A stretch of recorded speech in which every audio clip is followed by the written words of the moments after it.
दिन है।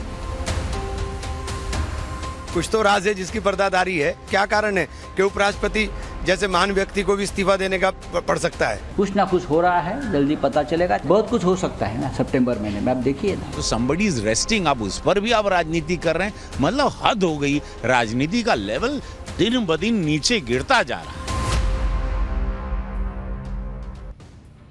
अलग अलग रिएक्शंस हैं, अलग अलग कहानियां हैं, सोशल मीडिया पटा पड़ा है, ये हुआ वो हुआ, ऐसा हुआ वैसा हुआ।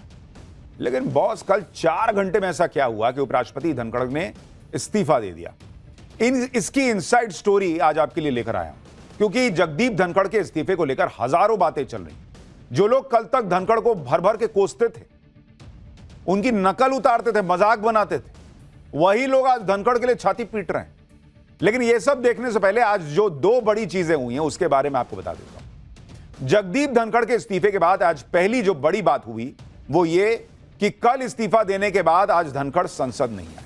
उनका कोई विदाई समारोह भी नहीं हुआ, उन्होंने कोई विदाई भाषण भी नहीं दिया और कहा गया कि उनकी तबीयत ठीक नहीं है, इसलिए कोई विदाई समारोह अभी नहीं हो रहा है, कोई विदाई भाषण नहीं हो रहा है। दूसरी बड़ी बात यह हुई कि जैसे ही जगदीप धनखड़ का इस्तीफा राष्ट्रपति ने स्वीकार किया, वैसे ही प्रधानमंत्री नरेंद्र मोदी की इस पर पहली प्रतिक्रिया आ गई। पीएम मोदी ने पूर्व उपराष्ट्रपति जगदीप धनखड़ को लेकर सोशल मीडिया पोस्ट किया और उन्होंने लिखा कि श्री जगदीप धनखड़ जी को भारत के उपराष्ट्रपति समेत कई भूमिकाओं में देश की सेवा करने का अवसर मिला है।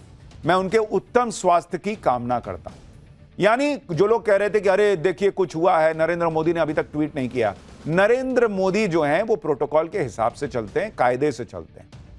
उन्होंने अभी इस्तीफा भेजा था, नरेंद्र मोदी क्या बोलते भाई? जब राष्ट्रपति ने इस्तीफा स्वीकार किया तब प्रधानमंत्री का रिएक्शन आया।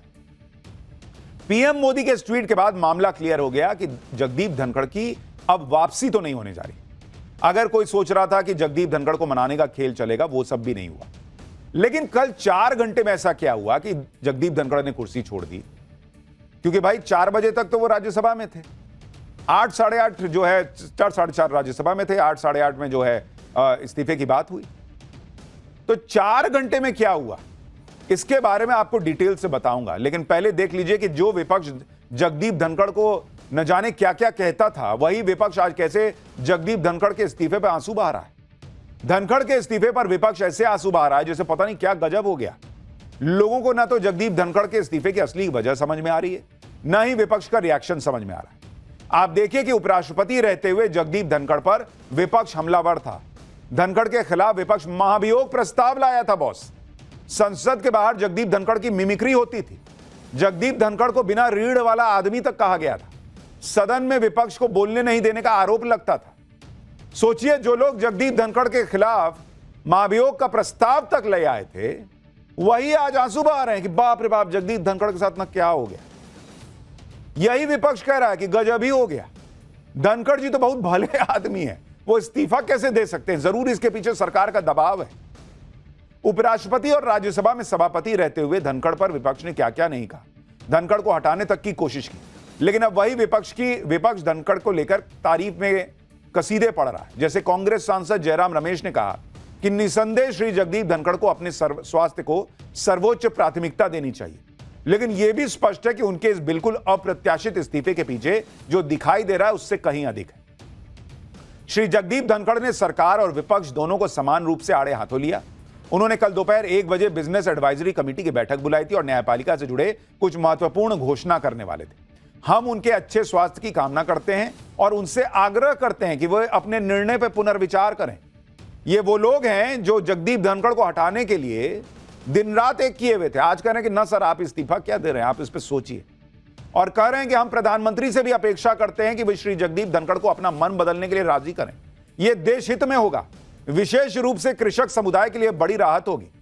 जब जगदीप धनखड़ का ये लोग जो है वो मिमिक्री करके मजाक बनाते थे और राहुल गांधी वीडियो बनाते थे उसका, तब कृषक समाज के बारे में नहीं समझ में आ रहा था। जब जगदीप धनखड़ को हटाने के लिए महाभियोग का प्रस्ताव ले आए थे, तब जगदीप धनखड़ किसान के बेटा हैं, तब नहीं समझ में आ रहा था। आज जगदीप धनखड़ का इस्तीफा हो गया, इनको नरेंद्र मोदी को घेरना है तो वो किसान का बेटा हो गए। कह रहे हैं कि ना उनको रोक लीजिए सर, वो चले गए तो क्या ही हो जाएगा। यही जयराम रमेश आरोप लगाते थे कि जगदीप धनखड़ विपक्षी सांसदों को बोलने नहीं देते। अब कह रहे हैं कि अपने इस्तीफे पर पुनर्विचार कीजिए, मोदी जी इनको रोक लीजिए, ये देश हित में होगा। तो पहले काहे नहीं देश हित का सोच के उनको रहने दिए पद पे, तब काहे हटाना चाहते थे?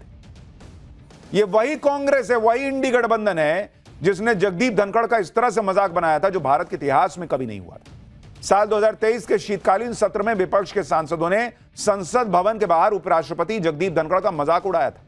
टीएमसी सांसद कल्याण बनर्जी ने जगदीप धनखड़ की मिमिक्री की थी। राहुल गांधी तक वहां पर मौजूद थे और वीडियो बना रहे थे। तब इनको उपराष्ट्रपति की गरिमा, किसान का बेटा, देश हित, ये सब उनकी उम्र कुछ नहीं समझ में आ रहा था क्या? एक बार देखिए कैसे ये लोग मजाक उड़ाते थे जगदीप धनखड़ का, फिर आता हूं इस पर कि असल कहानी क्या है। एक minute, mister Rai, you are a lawyer, I am a you are a lawyer, I am mister नारिंगन is not a good lawyer. How many cases you know? I have done in Supreme Court. I done in lawyer, I get my spine is so straight.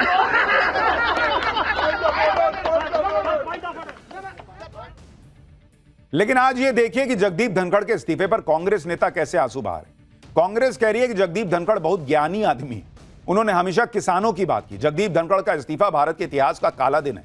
सुनिए कांग्रेस के नेताओं को, फिर आपको बताता हूं कि संजय राउत से लेकर और वो किसान नेता राकेश टिकैत तक कूद पड़े हैं भाई जगदीप धनखड़ के लिए। क्या बोल रहे हैं वो दिखाऊंगा, पहले कांग्रेस के नेताओं को सुनिए।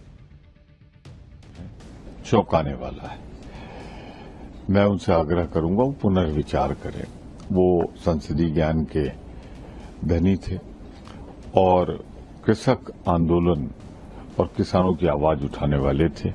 ये संसदीय इतिहास का काला दिन है जब एक उपराष्ट्रपति जी अपना कार्यकाल पूरा नहीं कर पा रहे हैं।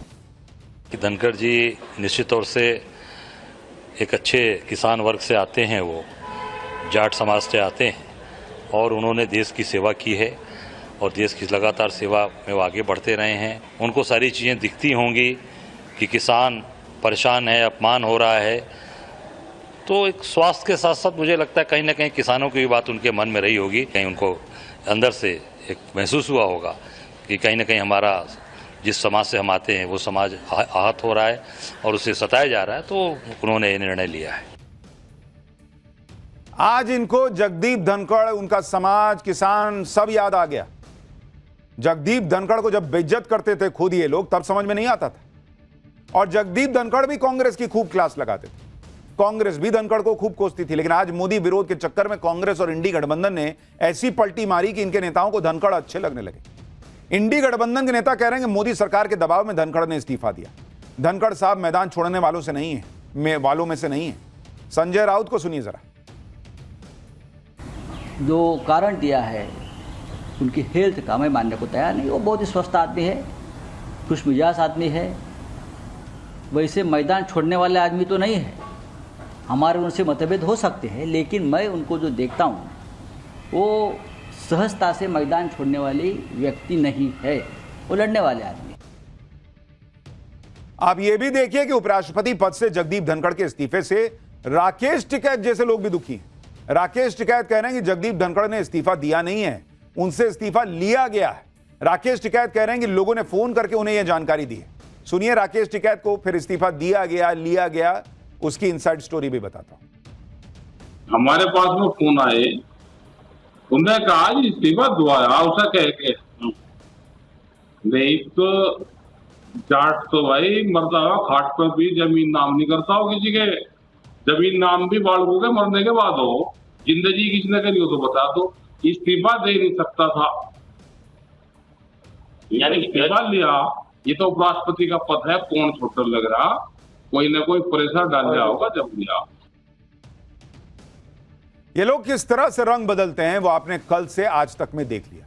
लेकिन जहां तक बात जगदीप धनखड़ के इस्तीफे की असली वजह की है, तो आपको एक एक बात डिटेल में बताता हूं कि आखिर अचानक ऐसा क्या हुआ कि धनखड़ ने कुर्सी छोड़ी।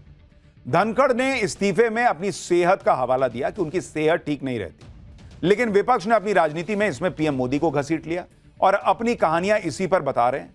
पहले आप विपक्ष को सुन लीजिए, फिर आपको इस्तीफे की असली वजह बताऊं।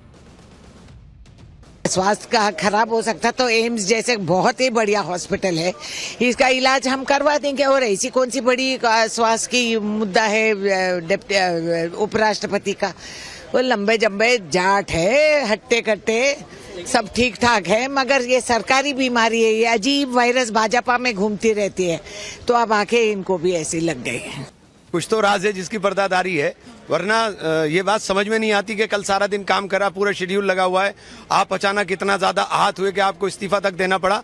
तो ये बात तो जानने का अधिकार देश को है कि क्या बात हुई, क्या कारण है कि उपराष्ट्रपति जैसे महान व्यक्ति को भी इस्तीफा देने का पड़ सकता है। विपक्ष अब कुछ भी कहे, लेकिन अगर जगदीप धनखड़ की सेहत के बारे में बात करें तो यह बात भी सही कि पिछले कुछ वक्त में धनखड़ साहब की तबीयत खराब थी, बिगड़ी हुई। जैसे 17 जुलाई को तत्कालीन उपराष्ट्रपति जगदीप धनखड़ जब दिल्ली की यमुना वाटिका और बांसेरा पार्क पहुंचे थे, वहां अचानक उनकी तबीयत बिगड़ गई। दावा तो यहां तक है कि वो अचानक बेहोश हो गए। इससे पहले 25 जून को नैनीताल में कार्यक्रम से पहले भी धनखड़ की तबीयत अचानक बिगड़ गई थी, वो बेहोश हो गए थे। इसी साल मार्च में उन्हें दिल की बीमारी के चलते दिल्ली एम्स में भर्ती कराया गया था। वो 3 दिन तक अस्पताल में रहे थे, उन्हें कुछ दिन आराम करने की सलाह दी गई थी। यानी ऐसा नहीं है कि जगदीप धनखड़ की तबीयत में कुछ था ही नहीं, कोई हेल्थ इशू था ही नहीं। हेल्थ इशू थे, ये दिख रहा है, लेकिन अचानक इस्तीफा देना क्या सिर्फ हेल्थ इशू से जुड़ा है? हेल्थ इशू एकमात्र फैक्टर था, यह बात आसानी से गले नहीं उतर रही, क्योंकि 12 दिन पहले ही यानी 10 जुलाई को जगदीप धनखड़ ने खुद एक कार्यक्रम में कहा कि वो अगस्त 2027 तक रिटायर नहीं होने वाले। सुनिए उनका बयान, 10-12 दिन पहले उन्होंने क्या कहा। I will retire at the right time. August 2027. Subject to divine intervention. यानी जगदीप धनखड़ 12 दिन पहले खुद कह रहे थे कि मैं 2027 के पहले रिटायर नहीं होने वाला जब तक कि कोई देवीय इंटरवेंशन ना हो जाए। तो भाई उनको 12 दिन पहले पता नहीं था कि इतनी तबीयत खराब हो जाएगी कि मैं 2027 तक वाइस प्रेसिडेंट के पद पे कंटिन्यू नहीं कर पाऊंगा। इसलिए लोग कह रहे हैं कि इशू की जो इस्तीफे की वजह है वो सिर्फ हेल्थ इशू नहीं हो सकता। सवाल यह भी है कि अगर स्वास्थ्य कारण ही इस्तीफे की वजह है तो वो संसद सत्र के पहले दिन सदन को संचालित क्यों करते? सत्र से पहले भी इस्तीफा दे सकते थे, सत्र के पहले दिन अचानक इस्तीफा क्यों? दूसरी बात, कल शाम तक जगदीप धनखड़ के इस्तीफे की कोई चर्चा नहीं थी, कोई हवा नहीं थी। वो तो आज सुबह 10 बजे के लिए बिजनेस एडवाइजरी कमेटी का बैठक प्लान कर चुके थे। तीसरी बात, उनका 23 जुलाई का जयपुर जाने का दौरा तय था, यानी कल तक वो फ्यूचर प्लानिंग में लगे थे और रात को अचानक उनके इस्तीफे की खबर आ गई। चौथी बात, ऐसी कौन सी बीमारी है जिसके लिए छुट्टी नहीं मिलती, और ऐसी कौन सी बीमारी है जो 2027 तक ठीक नहीं होती? भाई लोग कह रहे हैं अगर कोई बीमारी भी थी तो छुट्टी लेके इलाज करा लेते। भाई 2027 तक कार्यकाल था। यही वजह है कि विपक्ष उनके इस्तीफे पर सवाल उठा रहा। अखिलेश यादव कह रहे हैं कि दाल में जरूर कुछ काला है। एक बार अखिलेश यादव को भी सुन। और अगर उन्होंने स्वास्थ्य को लेकर के रिजाइन किया है तो उनके पूरा सम्मान, और अगर फेयरवेल की दावा, तो जो फेयरवेल का एक ट्रेडिशन होता है, कम से कम सरकार को वो उनके लिए करना चाहिए। बीजेपी के लोग हालचाल नहीं पूछने जा रहे हैं, फेयरवेल नहीं हो रहा है, तो कहीं ना कहीं दाल में कुछ काला है। अगर जगदीप धनखड़ के इस्तीफे की वजह स्वास्थ्य नहीं है तो फिर सवाल है कि जगदीप धनखड़ ने इस्तीफा दिया क्यों? इसे लेकर सोशल मीडिया पर इंडी गठबंधन वाले 2 वीडियो वायरल कर रहे हैं। ये दोनों वीडियो कल की राज्यसभा की कार्रवाई के हैं। यानी इंडी गठबंधन ये माहौल बना रहा है कि कल में कुछ ऐसा कांड हो गया कि जगदीप धनखड़ ने अचानक से इस्तीफा दे दिया। पहले आप ये दोनों वीडियो देखिए, फिर बताऊंगा कि कैसे इन वीडियो को जगदीप धनखड़ के इस्तीफे से जोड़ा जा रहा है। The government is ready for comprehensive discussion. I will meet with the leaders, settle for a discussion, and I will ensure full-fledged discussion for as much time as you want. Nothing will go on record. Whatever I'll say, that will go on record. अब आपको यह बताता हूं कि कैसे इन दोनों video को दिखाकर विपक्ष मोदी सरकार के खिलाफ माहौल बना रहा है। दरअसल इसमें एक वीडियो में राज्यसभा के अंदर बीजेपी अध्यक्ष जेपी नड्डा विपक्ष से यह कह रहे हैं कि nothing will go on record. अब यह वीडियो दिखाकर यह माहौल बनाया जा रहा है कि जो बातें कहने का अधिकार सिर्फ सभापति को है, वो बातें बीजेपी के अध्यक्ष ने कह दी, जेपी नड्डा ने बतौर सांसद कह दी। उन्होंने सीधे सीधे चेयर का अपमान कर दिया और इसलिए जगदीप धनखड़ आहत हो गए। हालांकि जेपी नड्डा ने बाद में सफाई भी दी थी कि उन्होंने जो कुछ बोला था वो चेयर के लिए नहीं बल्कि टोका टोकी करने वाले विपक्षी सांसदों के लिए था। दूसरे वीडियो में जगदीप धनखड़ सभापति के तौर पर विपक्ष को आश्वासन दे रहे हैं कि वो ऑपरेशन सिंदूर के विपक्ष को चर्चा का पूरा मौका देंगे। उन्होंने सदन में विपक्ष के नेता मल्लिकार्जुन खड़गे को बोलने का पूरा मौका भी दिया। इसलिए यह कहा जाने लगा कि विपक्ष की साइड ले रहे थे और ऑपरेशन सिंदूर पर मल्लिकार्जुन खड़गे को बोलने का मौका दिया, इसलिए सरकार नाराज हो गई जगदीप धनखड़ से और उनका इस्तीफा हो गया। लेकिन ये दोनों ही बातें गलत है, क्योंकि जेपी नड्डा वाला वीडियो तो काट छाट कर चलाया जा रहा है, जबकि उसमें पहले चेयर से बैकग्राउंड में कहा जाता है कि nothing will go on record, जिसे नड्डा रिपीट करते हैं। अब पूरा वीडियो देखिए एक बार। Only what leader of the house will go on record. Only what leader of the house will go on record. Only what leader of the house will go on record. यानी JP Nadda ने जो बात कही उसके ठीक पहले जगदीप धनखड़ ने कहा था कि भाई लीडर ऑफ द हाउस जो कह रहे हैं सिर्फ वही बात ऑन रिकॉर्ड जाएगी, और वही बात उन्होंने जोर से बोलकर जो है वो विपक्ष को बताई कि देखिए वो भी वही कह रहे हैं। तो काट छाट के वीडियो चलाया जा रहा और कहा जा रहा इसी से वो आहत हो गए, इन्होंने इस्तीफा दे दिया। दूसरी बात, जहां तक खड़गे को बोलने की बात है, बोलने देने की बात है, तो राज्यसभा में टाइम टू टाइम नेता विपक्ष को बोलने का मौका मिलता ही रहा है। जहां तक ऑपरेशन सिंदूर की बात है तो सरकार खुद चर्चा के लिए तैयार है। तो कोई ऑपरेशन सिंदूर पर बोलता है तो इससे सरकार को क्या परेशानी होगी? सरकार खुद कह रही है कि हम 25 घंटे की चर्चा करा लेंगे, तो मल्लिकार्जुन खड़गे थोड़ा बोल ही लिए, तो इसमें ऐसा क्या कांड हो गया भाई? तो दोनों कहानियां तो जो सोशल मीडिया पर तर रही हैं वो दोनों ही सच नहीं। विपक्ष बार बार यही कह रहा है कि सरकार और जगदीप धनखड़ के बीच किसी मुद्दे पर ऐसी अनबन हुई है कि गुस्से में उन्होंने इस्तीफा दे दिया। अब ऐसी कौन सी बात है जिससे नाराज होकर जगदीप धनखड़ इस्तीफा दे देंगे? इसे लेकर भी दो तरह की थ्योरीज चल रही। पहली थ्योरी यह है कि उन्होंने बिजनेस एडवाइजरी की मीटिंग बुलाई थी, उसमें सरकार के लोग नहीं पहुंचे, इससे नाराज होकर उन्होंने इस्तीफा दे दिया। एक थ्योरी यह बताई जा रही है। दूसरी थ्योरी जस्टिस वर्मा को लेकर है कि उन्होंने सरकार को बिना बताए जस्टिस वर्मा को हटाने से जुड़े विपक्ष के महाभियोग के नोटिस को स्वीकार कर लिया, इस वजह से इस्तीफे की नौबत आ गई। अब पहली थ्योरी के बारे में पहले बात करता हूं। दरअसल सभापति के तौर पर कल जगदीप धनखड़ ने बिजनेस एडवाइजरी कमेटी की बैठक बुलाई थी। यह मीटिंग 4:30 बजे बुलाई गई थी। मीटिंग में पक्ष और विपक्ष के लोगों को शामिल होना था, लेकिन राज्यसभा के leader of house JP Nadda और संसदीय कार्य मंत्री किरण रिजिजू इस मीटिंग में नहीं आ पाए। इसी वजह से कांग्रेस नेता जयराम रमेश ने कहा कि दोपहर 12:30 बजे